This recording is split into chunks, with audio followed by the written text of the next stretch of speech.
എലീശ വിശ്വസ്തനായിരുന്നതുകൊണ്ട് മാത്രമാണ് ആ ഇരട്ടി പങ്ക് അഭിഷേകം പ്രാപിച്ചുകൊണ്ട് ആ ശുശ്രൂഷയിൽ നിൽക്കുവാൻ എലീശയ്ക്ക് കഴിഞ്ഞത്. എലീശ അനേക പ്രതികൂലങ്ങൾ വന്നപ്പോൾ വിട്ടിട്ട് പോയിരുന്നുവെങ്കിൽ, താൻ അവിടെ തന്നെ താമസിച്ചിരുന്നുവെങ്കിൽ, മറ്റു കാര്യങ്ങളിലേക്ക് ശ്രദ്ധ മാറിയെങ്കിൽ ആ നന്മ എലീശയുടെ മേൽ ഏലിയാവിൽ നിന്നും വരില്ലായിരുന്നു. ശ്രദ്ധ മാറരുത്. വിളിച്ച വിളി നിൽക്കുക. ചെയ്യുന്ന ജോലി വിശ്വസ്തയോടെ ചെയ്യുക.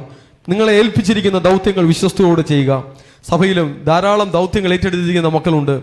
പല ജോലികൾ ചെയ്യുന്നവരുണ്ട്. സൺഡേ സ്കൂൾ ടീച്ചേഴ്സ്, സൺഡേ സ്കൂളിലെ പല പല അഡ്മിനിസ്ട്രേഷനിലുള്ളവർ, കുക്കിംഗ് ഏരിയയിലുള്ളവർ, മീഡിയയിലുള്ളവർ, മ്യൂസിക് മാനേജ്മെൻറ്റിലുള്ളവർ, പലതരത്തിലുള്ള അഡ്മിനിസ്ട്രേഷനുണ്ട്. ഇതിലെല്ലാവർക്കും ഓരോ ദൗത്യങ്ങളുണ്ട്.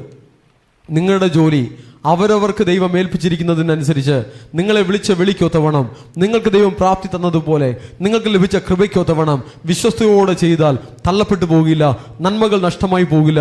നിങ്ങൾക്കുള്ള നന്മകൾ ഇരട്ടിയായി നിങ്ങളുടെ മേൽ കർത്താവ് തരും.